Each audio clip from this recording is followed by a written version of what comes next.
Hello everyone, welcome to my channel H D Orion.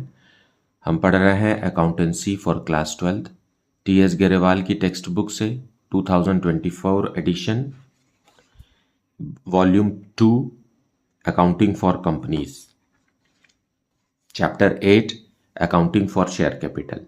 और इस वीडियो में हम पढ़ेंगे forfeiture and reissue of shares which were allotted on pro rata basis. So let us see question number 97. Now pro rata का मतलब होता क्या है? प्रोरेटा का मतलब होता है प्रोपोर्शनेट अलॉटमेंट। प्रोरेटा अलॉटमेंट मतलब प्रोपोर्शनेट अलॉटमेंट मतलब एप्लीकेशंस ज़्यादा शेयर्स के लिए आते हैं लेकिन अलॉटमेंट कम होता है। मान लो किसी शेयर होल्डर ने 500 शेयर्स के लिए अप्लाई किया, किसी इन्वेस्टर ने, और उसे 400 शेयर्स मिला, तो इसे हम प्रोरेटा अलॉटमेंट कहते हैं। और जो 100 शेयर्स का जो एक्सेस एप्लीकेशन बनी है वो अलॉटमेंट के लिए रख लिया जाता है कंपनी के द्वारा और अलॉटमेंट में यूज़ किया जाता है। जैसे कि इस क्वेश्चन में समझेंगे। Arvind limited issued 20,000 shares of ₹10 each at a premium of ₹2 per share payable on application ₹6 per share, on allotment ₹3 including premium, मतलब 1+2 है, ये ₹1 कैपिटल का है यहाँ। On first call ₹2, on second and final call ₹1. Applications were received for 30,000 shares. Now यहाँ देखिए 20,000 shares हैं और एप्लीकेशन आ गए हैं 30,000 शेयर्स।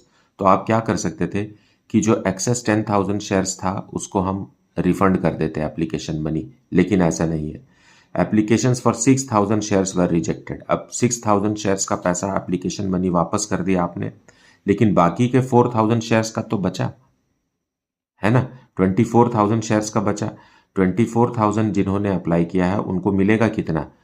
है तो कंपनी के पास 20,000 शेयर्स, तो जिन्होंने 24,000 शेयर्स मांगा उनको 20,000 शेयर्स मिलेगा। इस अरेंजमेंट को कहते हैं प्रोरेटा अलॉटमेंट।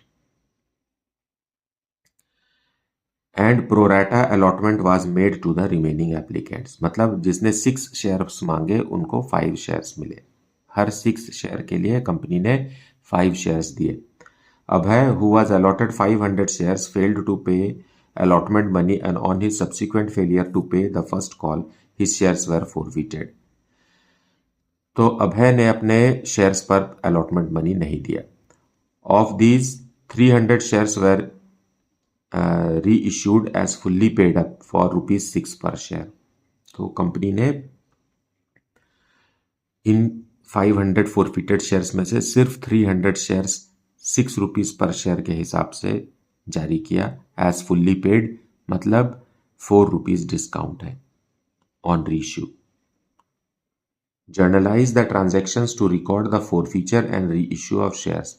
तो हमें सिर्फ forfeiture and reissue of shares के लिए जर्नल एंट्री करना है।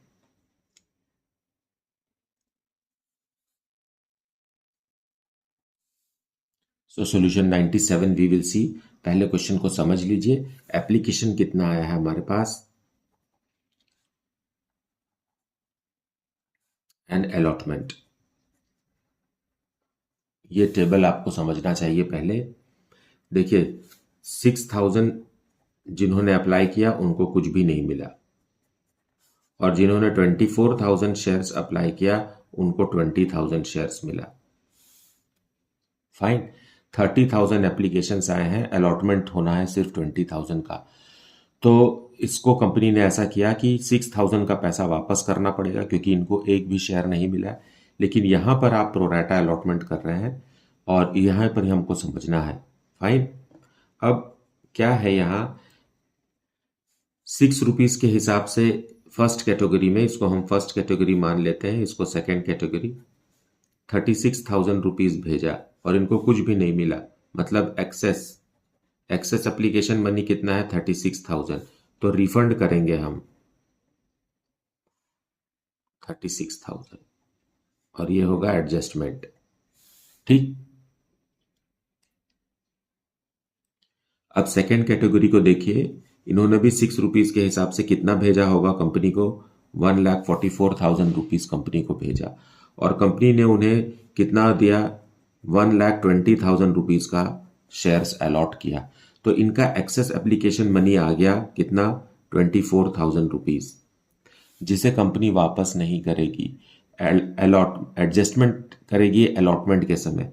अलॉटमेंट के समय इन्हीं शेयर्स का कितना रुपया ड्यू है, 3 रुपीज पर शेयर ड्यू है ना। इन्हीं शेयर्स पर कितना रुपया मांगने वाले हैं, 3 रुपीज। मतलब यहां समझिए कि 20,000 शेयर्स पर 3 रुपीज के हिसाब से कितना ड्यू है, 60,000 रुपीज हमको चाहिए इन्हीं कैटेगरी से। लेकिन 24,000 पहले से है, तो हम क्या करेंगे, 24,000 रुपीज एडजस्ट कर देंगे। ठीक है, वापस नहीं करेंगे, वापस करने के लिए नील है। और कितना रुपीज ट्रांसफर हो गया, मतलब कितना रुपीज बच गया अब हमारे पास, 36,000 रुपीज बैंक में आना चाहिए। समझिए इसको, ये पैसा एडजस्ट हो रहा है। एक्सेस एप्लीकेशन मनी को कंपनी ने वापस नहीं किया है और इसे अलॉटमेंट के समय एडजस्ट कर रहा है। इन कैटेगरी से 60,000 रुपीज मिलना चाहिए था। 24,000 रुपीज पहले से ही कंपनी के पास है एक्सेस एप्लीकेशन मनी का, तो बैंक में एक्सपेक्टेड है कि 36,000 रुपीज आए अलॉटमेंट के समय। ठीक, लेकिन बात यहीं खत्म नहीं होती।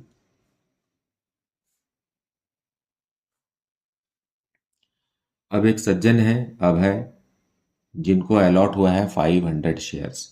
मतलब आप यहां अब समझिए कि ये जो अरेंजमेंट है, मतलब 24,000 शेयर जिन्होंने मांगा है उनको मिला है 20,000 शेयर्स। मतलब जिन्होंने 6 शेयर्स मांगा है उनको 5 शेयर्स मिले हैं, है ना। एलिमिनेट कर दीजिए, 4 के टेबल में 4 6 जा 4 5 जा। सो जिन्होंने 6 शेयर्स मांगा है उनको मिला है 5 शेयर्स। अब अभय को मिले हैं, अलॉट हुए हैं 5 शेयर्स, मतलब 100 से मल्टीप्लाई कर दीजिए इधर। तो जिन्होंने 600 शेयर्स, अभय ने 600 शेयर्स मांगे होंगे, तो अभय को 500 शेयर्स मिले हैं। ठीक, और इसने एप्लीकेशन मनी भेजा 6 रुपीज़ के हिसाब से 3600, और 6 रुपीज़ के हिसाब से इन्हें 3000 का सामान मिला, शेयर्स मिला। दोनों को माइनस कीजिए, 600 is the excess application money. ठीक, नाउ अब आगे समझिए कि ऑन अलॉटमेंट क्या होने वाला है। ऑन अलॉटमेंट अभय से बोलेंगे कि 600 शेयर्स पर 3 रुपीज, मतलब 1800 रुपीज दो ड्यू। 1800 रुपीज हमारे पास क्या है, 600 रुपीज है, तो 600 रुपीज हम यहाँ आराम से एडजस्ट कर सकते हैं। ठीक है, ये 600 रुपीज यहाँ एडजस्ट होगा। अब ये जो 1800 रुपीज है, यहाँ पर भी आपको समझना है, अभी बहुत, इट्स अ कैच नाउ। यहाँ पर इसका डिटेल क्या है। अब ये जो 1800 रुपीज अलॉटमेंट का ड्यू है, उसमें कैपिटल का कितना है, कैपिटल का है 500 इंटू 1, मैंने 600 से बना दिया था 500, और प्रीमियम का 500 into 2, that is equal to 1000। ये एक्सेस 600 रुपीज को हमें यूज करना है, तो पहले हम कैपिटल के लिए यूज करेंगे। इसमें से सबसे पहला किसको जाना चाहिए, कैपिटल का। कैपिटल का पूरा पैसा वसूल हो जाने के बाद हम 100 रुपीज जो है वो प्रीमियम के लिए यूज करेंगे। तो एरियर्स क्या होगा, एरियर्स कैपिटल का नील होगा, लेकिन प्रीमियम का एरियर्स 900 रुपीज का होगा, है ना। क्योंकि अब है जिसका 500 शेयर्स है वो अलॉटमेंट का पैसा नहीं दे रहे हैं, लेकिन उनका एक्सेस एप्लीकेशन मनी को कंपनी यूज करेगी, तो इस अमाउंट में से पहले कैपिटल का अमाउंट मेकअप किया जाएगा, उसके बाद अगर पैसा बचेगा तो प्रीमियम के लिए जाएगा। तो अभय का कैपिटल अमाउंट था 500 रुपीज, उसमें 500 पूरा का पूरा वसूल हो गया, लेकिन प्रीमियम के 1000 में से सिर्फ 100 रुपीज ही एक्सेस एप्लीकेशन का यूज हुआ। तो एरियर्स जो आएगा 900 rupees, that is related to premium of shares, not for capital. Fine, I hope you are understanding this. एक बार फिर से वीडियो को देखिए और समझिए, अगर आपको समझ में नहीं आया है तो जर्नल एंट्री के समय भी मैं इसे दोहराऊंगा। तो फॉर फीचर की एंट्री करेंगे, इसमें हम शेयर कैपिटल अकाउंट को डेबिट करेंगे। Fine, failed to pay his allotment money, and on his subsequent failure to pay the first call, his shares were forfeited. So forfeiture कब हो रहा है? फर्स्ट कॉल के बाद हो रहा है। मतलब 500 शेयर्स पर कॉल्ड अप कैपिटल कितना है? 9 रुपीज़ का है। फाइनल कॉल अभी किया नहीं गया है, इसलिए 9 रुपीज़ से ही शेयर कैपिटल को क्लोज करेंगे। 4500। अब सिक्योरिटीज प्रीमियम का भी अमाउंट नहीं मिला है, तो लिखेंगे यहाँ सिक्योरिटीज प्रीमियम। सिक्योरिटीज प्रीमियम को तभी हम डेबिट करते हैं फॉरफीचर के समय में जब अमाउंट नहीं मिला होता। तो अभी हमने कैलकुलेट किया 900 रुपीज़ नहीं मिला है। 1000 रुपीज़ में से 1000 रुपीज़ जो प्रीमियम का ड्यू था उसमें से 100 रुपीज़ एक्सेस एप्लीकेशन से आ गया, इसलिए 900 रुपीज़ ही एरियर्स है। टू शेयर अलॉटमेंट अकाउंट 900, क्योंकि कैपिटल का पैसा तो मिल गया है ना। देखिए कितना रुपीज़ से हमने ड्यू किया था, 500 इंटू 3 1500 रुपीज़ से ड्यू किया था, और एक्सेस एप्लीकेशन मनी कितना था? 6 रुपीज़, 600 रुपीज़। तो 900 रुपीज़ नहीं मिला है। जो एरियर्स अमाउंट है वही हमें लिखना है। टू शेयर फर्स्ट कॉल, यहाँ पर आप मल्टीप्लाई करके लिख सकते हैं, क्योंकि कोई भी एक्सेस एप्लीकेशन मनी नहीं है, इसलिए सीधा मल्टीप्लाई करके लिखिए। और टू फॉरफीटेड शेयर अकाउंट,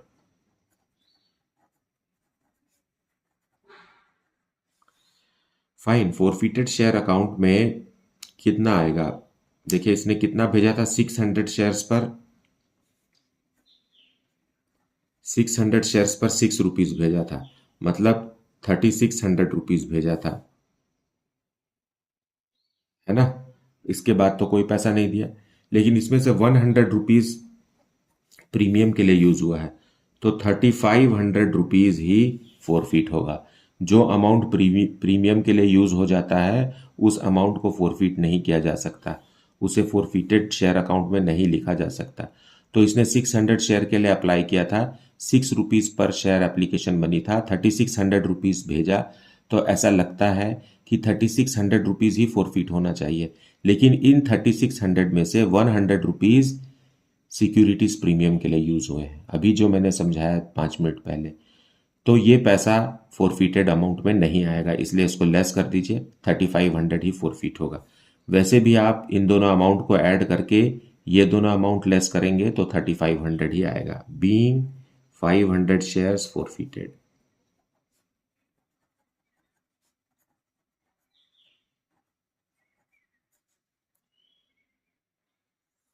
अब इन्हें हम रीइश्यू करेंगे, सो बैंक अकाउंट डेबिटेड। बताइए, रीइश्यू हो रहा है तो क्या लिख रहा है? 6 रुपीज़ पर शेयर। और कितने शेयर्स रीइश्यू हो रहे हैं? 300 शेयर्स रीइश्यू हो रहे हैं 6 रुपीज़ पर शेयर, सो 1800 रुपीज़। तो एज फुल्ली पेड अप, तो बाकी के 4 रुपीज़ डिस्काउंट के हैं, क्योंकि हर शेयर 10 रुपए का है ना। तो फॉरफिटेड शेयर्स भी अपन डेबिट करेंगे।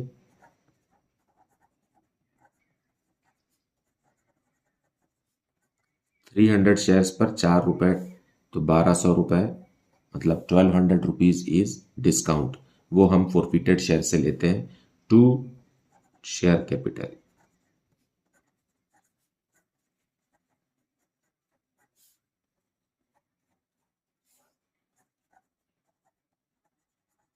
being 300 shares reissued।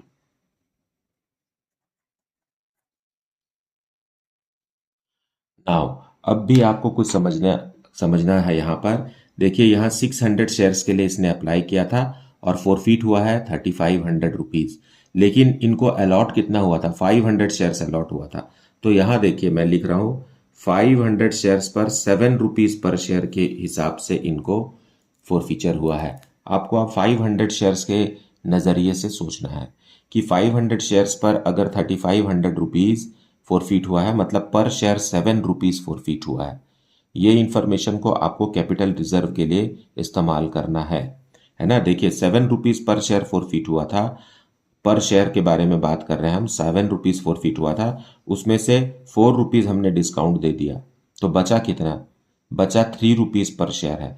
और इन्हीं 300 शेयर्स पर 3 रुपीज़ पर शेयर के हिसाब से कैपिटल रिजर्व में पैसा ट्रांसफर होगा। ठीक है, तो कैपिटल रिजर्व का हम एंट्री करेंगे।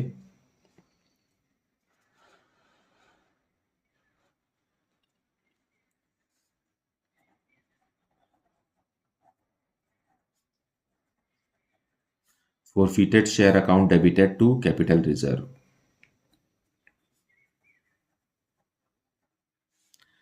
सो 300 शेयर्स का बचा हुआ पैसा, देखिए यहां पर मैंने समझाया कि पर शेयर कितना रुपीस फॉरफिट हुआ है, 7 रुपीस। पर शेयर आपने कितना डिस्काउंट दे दिया, 4 रुपीस, तो 3 रुपीस पर शेयर बचा है। और रीशूड शेयर्स कितने हैं, 300। So only 900 shares is gain, 900 rupees is gain, being gain transferred.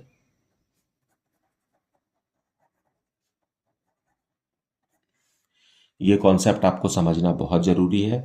और यहाँ पर भी जो मैंने प्रीमियम के लिए समझाया है कि प्रीमियम का अमाउंट फॉरफिट नहीं होता है, ये वाला, इसे भी आप समझिए, गौर से देखिए, सुनिए, समझिए, क्योंकि प्रोराटा में यही कैच बार बार आपसे पूछा जाएगा। आई hope you got the concept very well. Now let us see question number 98. Alpha Limited invited applications for issuing 75,000 equity shares of rupees 10 each. The amount was payable as follows. On application and allotment rupees 4 per share. On first call rupees 3 per share. And on second and final call balance. What could be the balance money? Because यह तो premium पे तो issue हुआ नहीं है ना? तो 7 rupees हो गया, 3 rupees. So second and final call is of rupees 3 per share. ठीक। Applications for 1 lakh shares were received. Now see it is over subscribed. Over subscribed के क्वेश्चन को ही प्रोराटा बनाया जा सकता है ना। Shares were allotted to all applicants on pro rata basis, मतलब 1 लाख शेयर में से किसी को भी रिफंड नहीं किया गया पैसा। 25,000 शेयर्स का पैसा रिफंड कर देना चाहिए था, लेकिन नहीं, प्रोराटा मतलब 1 लाख शेयर के अप्लाई हुआ तो 75,000 शेयर्स इश्यू हुए, मतलब जिन्होंने 4 शेयर्स मांगा उनको 3 शेयर्स अलॉट हुए। ये प्रोराटा है, प्रपोर्शन है ना। 75% ही अलॉट हुए, जिन्होंने जितना भी मांगा उसका 75% ही अलॉट हुआ। Okay. Pro rata basis and excess application money received with applications were transferred towards sums due on first call. तो देखिए सेकेंड इंस्टॉलमेंट को यहाँ फर्स्ट कॉल कहा जा रहा है, क्योंकि एप्लीकेशन और अलॉटमेंट का पैसा मिला करके 4 रुपीज़ है। तो सेकेंड इंस्टॉलमेंट का जो अमाउंट है वो फर्स्ट कॉल बन गया है, क्योंकि अलॉटमेंट तो फर्स्ट इंस्टॉलमेंट में ही चला गया। और रूल ये है, यहाँ ध्यान से सुनिए, कि excess application money on pro rata basis में हम अलॉटमेंट तक, मतलब सेकेंड इंस्टॉलमेंट तक का पैसा हम रोक सकते हैं, मतलब कंपनी रोक सकती है। और थर्ड इंस्टॉलमेंट जिसे हम जनरली फर्स्ट कॉल कहते हैं, यहाँ पर वो सेकेंड कॉल है ना, उसका पैसा रोक नहीं सकते जब तक क्वेश्चन में स्पेसिफाइड ना हो। ठीक है। तो जो भी एक्सेस एप्लीकेशन मनी है वो सेकेंड इंस्टॉलमेंट का पैसा उसमें यूज किया जाएगा, लेकिन थर्ड इंस्टॉलमेंट का पैसा को रखने की इजाज़त नहीं है, उसे वापस करना है। और अगर क्वेश्चन में लिखा है कि हम थर्ड इंस्टॉलमेंट जिसे फर्स्ट कॉल कहते हैं उसका भी एक्सेस एप्लीकेशन मनी के रूप में रखा गया है पैसा, तो एक क्वेश्चन में लिखा रहेगा कि ऐसा करना है करके। ठीक। Now Vibha who was allotted 750 shares failed to pay the first call. First call मतलब सेकेंड इंस्टॉलमेंट नहीं दे पा रहे। Now her shares were immediately forfeited, मतलब यहां पर ही हमें फोरफिट करना पड़ेगा। Afterwards, second call was made. The amount due on second call was also received except on 1,000 shares applied by Monica. अब सेकेंड कॉल का पैसा, मतलब जो कि थर्ड इंस्टॉलमेंट है, मोनिका ने अपने 1,000 शेयर अप्लाई किया था, तो मिला तो कम होगा क्योंकि ये प्रोराटा है। तो मोनिका के पास भी कितने शेयर से ये हमें खोजना पड़ेगा, है ना, कैलकुलेट करना पड़ेगा। Her shares were also forfeited. All the forfeited shares were reissued to Mohit for rupees 9,000 as fully paid up. तो यहाँ डिस्काउंट होगा, है ना। Pass necessary journal entries in the books of Alpha Limited for the above transactions. So let us see the solution. Now, जिन्होंने apply किया, applied है ना, एक टेबल बना लेते हैं फॉर इजी अंडरस्टैंडिंग, है ना। Which question we are discussing, 98th question we are discussing. Apply हुआ है 1 लाख शेयर्स और अलॉट हुआ है 75,000 शेयर्स। यहाँ सिर्फ एक ही कैटेगरी है।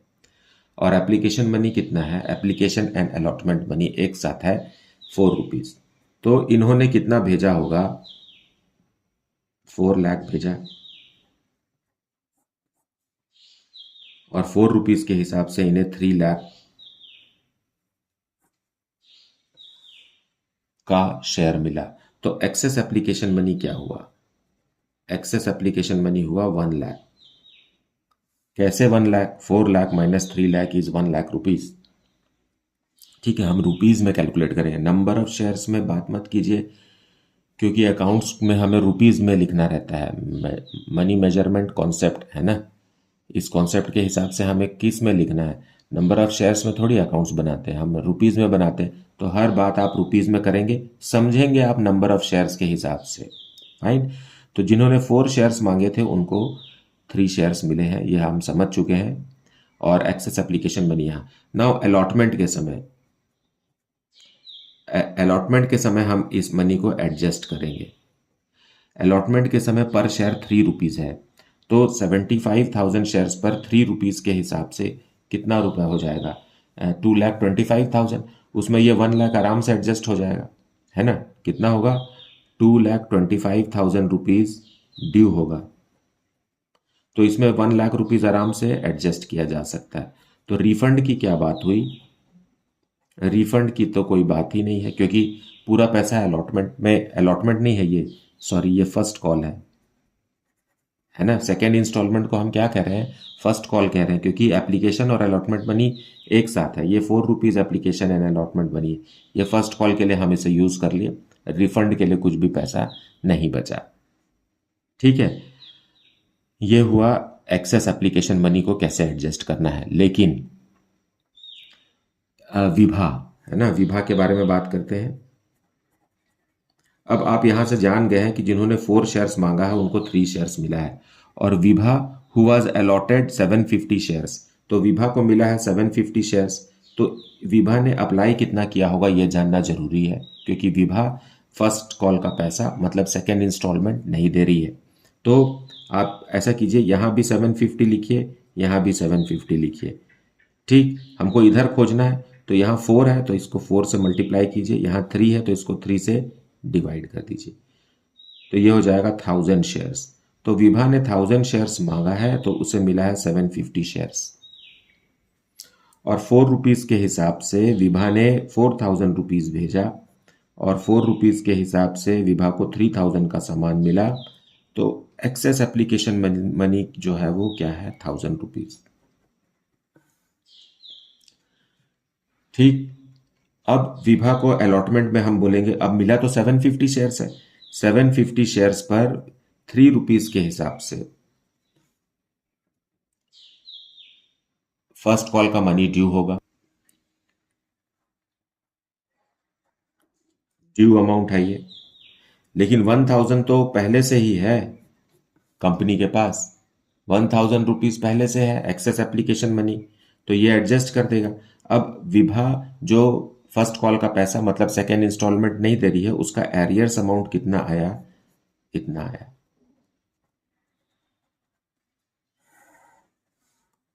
ठीक है, विभा का एरियर्स अमाउंट कितना हुआ, 1250, ना कि 2250। क्यों, क्योंकि एक्सेस एप्लीकेशन मनी का 1000 रुपीज पहले से ही कंपनी के पास है। ठीक, तो इसे हमें उस समय ध्यान देना है जब हम एरियर्स रिकॉर्ड करेंगे फर्स्ट कॉल का। ठीक है, लेकिन एक और शेयर होल्डर है विभा, मोनिका। मोनिका ने अप्लाई किया था 1000 शेयर्स के लिए।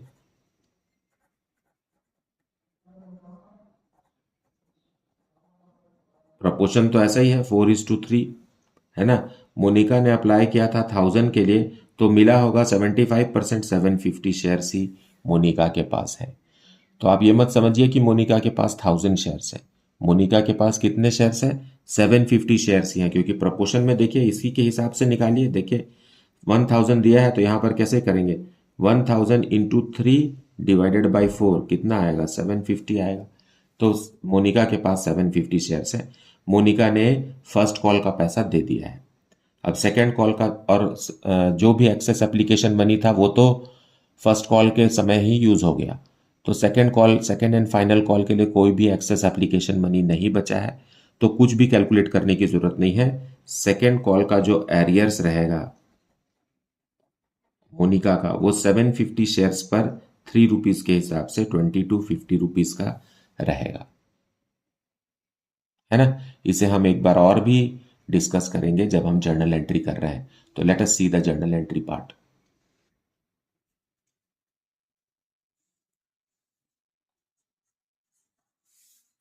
सो application and allotment money receive करेंगे to share application and allotment, ऐसा क्वेश्चन में लिखा हुआ है, इसलिए हम ये काम कर रहे हैं। 1 लाख शेयर्स के लिए एप्लीकेशन आए हैं, 4 रुपीज के हिसाब से कंपनी को रिसीव हुए 4 lakh rupees.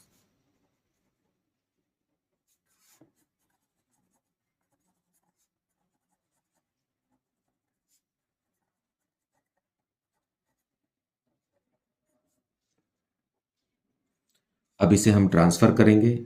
So share application and allotment account को हम डेबिट करके क्लोज कर देंगे 4 लाख, और बताएंगे कि ये पैसा कहाँ ट्रांसफर हो रहा है। ये पैसा ट्रांसफर हो रहा है टू शेयर कैपिटल अकाउंट में, लेकिन कंपनी के पास तो 75,000 शेयर्स ही हैं, तो 75,000 शेयर्स का 4 रुपीज ही ट्रांसफर होगा, मतलब 3 लाख रुपीज। तो 1 लाख को क्या करें, रिफंड थोड़ी कर रहे हैं, उसे हम फर्स्ट कॉल में ट्रांसफर कर रहे हैं टू शेयर फर्स्ट कॉल।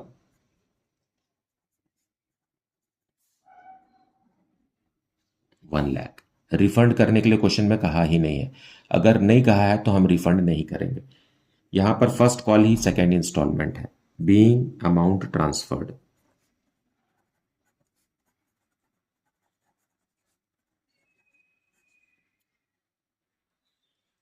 अब फर्स्ट कॉल मनी ड्यू करेंगे। So share first call account debited to share capital account.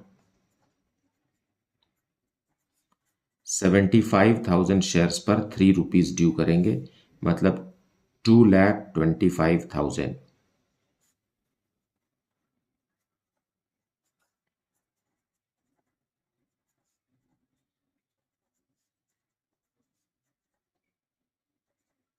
Being first call money due. अब रिसीव करेंगे बैंक में। जब बैंक में रिसीव करेंगे तो 2,25,000 नहीं मिलेगा हमें, 1 लाख रुपीज तो एक्सेस एप्लीकेशन मनी है, वो कम हो जाएगा, मतलब 1,25,000 रुपीज ही बैंक में मिलेगा। लेकिन ये भी गलत है, यहां पर कौन नहीं दे रहा है पैसा, विभा। विभा ने अपने 750 शेयर्स पर अमाउंट नहीं दिया है। तो अभी अभी हमने कैलकुलेट किया था कि विभा का एरियर्स कितना है। विभा का एरियर्स है 1,250, ठीक है। तो 1,250 भी नहीं मिलेगा, तो कितना रुपए मिलेगा। देखिए यहां हमने कैलकुलेट किया था विभा का, ऐसा लग रहा है कि 750 शेयर्स पर 3 रुपीज के हिसाब से 2,250 रुपीज नहीं दिया, लेकिन 1,000 रुपीज कंपनी के पास पहले से है, तो एरियर्स अमाउंट है ₹1250। तो ये अमाउंट भी बैंक में हमें रिसीव नहीं होगा, एरियर्स मतलब नहीं मिलना। तो अमाउंट मिलेगा 1,23,750। Fine, to share first call 1,23,750।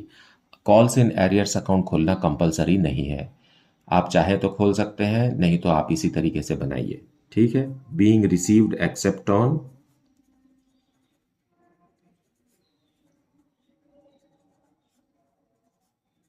750 shares. अब तुरंत ही हमें विभा के शेयर्स को फोरफीट करना है।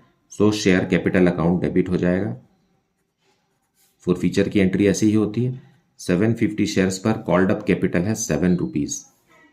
फाइन, प्रीमियम है नहीं तो प्रीमियम का यहां पर मेंशन नहीं होगा, प्रीमियम वाला क्वेश्चन ही नहीं है ये। To share first call 1,250 and 2 forfeited shares। Forfeited shares में आएगा कितना 4000। तो इन्होंने कितना दिया था 4000 रुपीज ही तो दिया था, है ना। 1000 शेयर अप्लाई किया था, 4 rupees application and allotment money है, तो 4000 और कोई भी प्रीमियम का मनी नहीं है, तो ये शुद्ध 4000 रुपीज फोरफिटेड। मतलब आप समझिए कि एक शेयर पर कितना रुपीज फोरफिट हुआ। 750 शेयर्स पर 5 रुपीज 33 पैसा फोरफिट हुआ है ना। अगर इस्तेमाल करना हो कभी जब हम पार्शियल रीइशू करते हैं तो ये वाला अमाउंट हमें कैपिटल रिजर्व के समय इस्तेमाल होता है ना। अभी इस क्वेश्चन में नहीं होगा, आप सोचेंगे कि सीधा सीधा सॉल्व हो जाता है, लेकिन आपको हमेशा पर शेयर के हिसाब से दिमाग में रखना चाहिए, इससे आपका कॉन्सेप्ट भी अच्छा क्लियर होगा और कैपिटल रिजर्व वाला अमाउंट गलत नहीं होगा। ठीक, बीइंग विभा शेयर फोरफिटेड।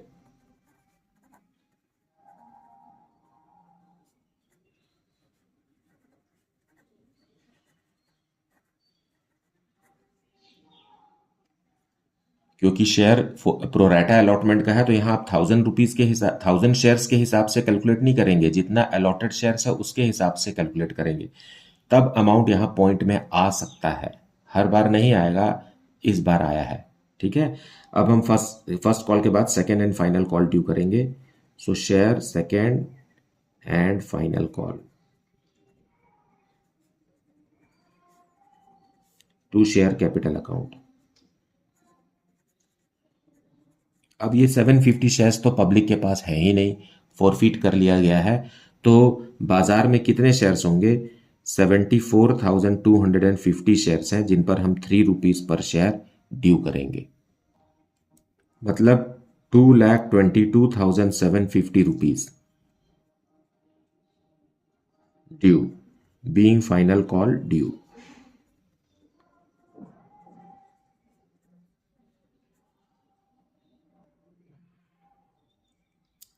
अब रिसीव करेंगे अमाउंट, लेकिन अभी भी एक शेयर होल्डर है जिसका नाम है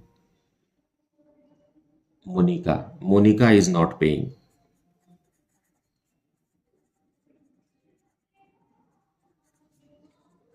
तो कितने शेयर्स पर मिलेगा हमें 74,250 शेयर्स हैं, जिसमें से 750 शेयर्स अब मोनिका के हैं, है ना। मोनिका ने अप्लाई किया था 1000 शेयर्स, लेकिन मिला तो होगा 75%, मतलब 750 शेयर्स, तो 3 रुपीज के हिसाब से हमको बाकी का पैसा मिलेगा। तो मल्टीप्लाई करेंगे 3 से तो आएगा 2,20,500 रुपीज रिसीव होगा, मतलब 750 शेयर्स पर 3 रुपीज, मतलब 2250 नहीं मिलेगा। Being received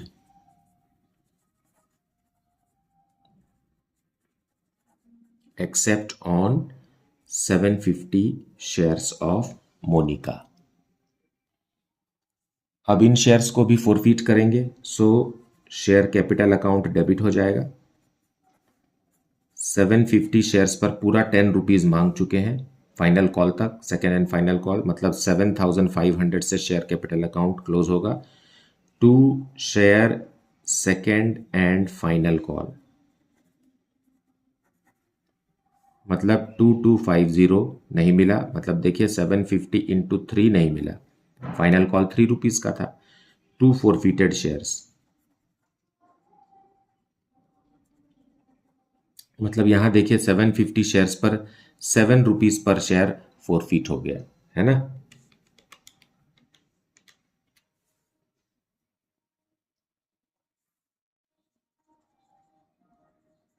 being 750 shares of Monica forfeited.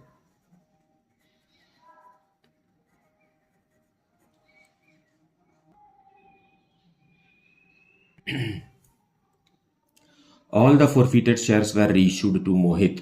So bank account debit होगा, रीइश्यू की एंट्री करेंगे, बैंक अकाउंट डेबिट सीधा 9000, पूरा का पूरा शेयर 9000 में दे दिए, जबकि है कितने का 1500 शेयर्स है 10 रुपीज वाले, मतलब 15,000 का है शेयर्स।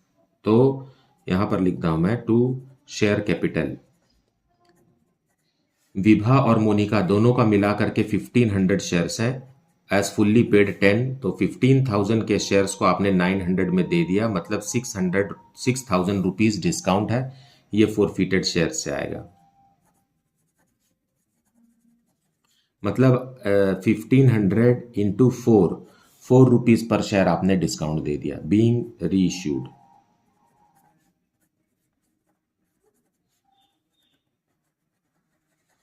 बीइंग 1500 शेयर्स री इश्यूड एट डिस्काउंट। तो विभा के शेयर में 5 रुपीज़ 33 पैसा फोरफिट हुआ था, उसमें से 4 रुपीज़ तो हम यूज़ कर सकते हैं। और मोनिका के शेयर में 7 रुपीज़ पर शेयर फोरफिट हुआ था, उसके हिसाब से भी हम 4 रुपीज़ डिस्काउंट दे सकते हैं। ठीक, तो पूरा का पूरा डिस्काउंट वैलिड है। अब हम forfeited share account debited to capital reserve.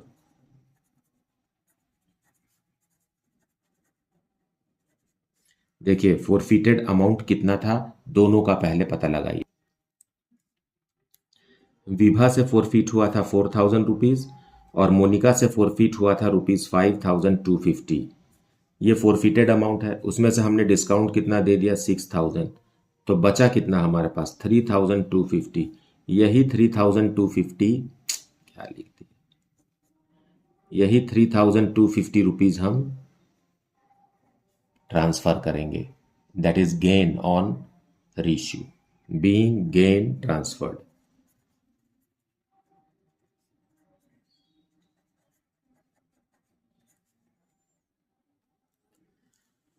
So this is how the question is to be understood and solved.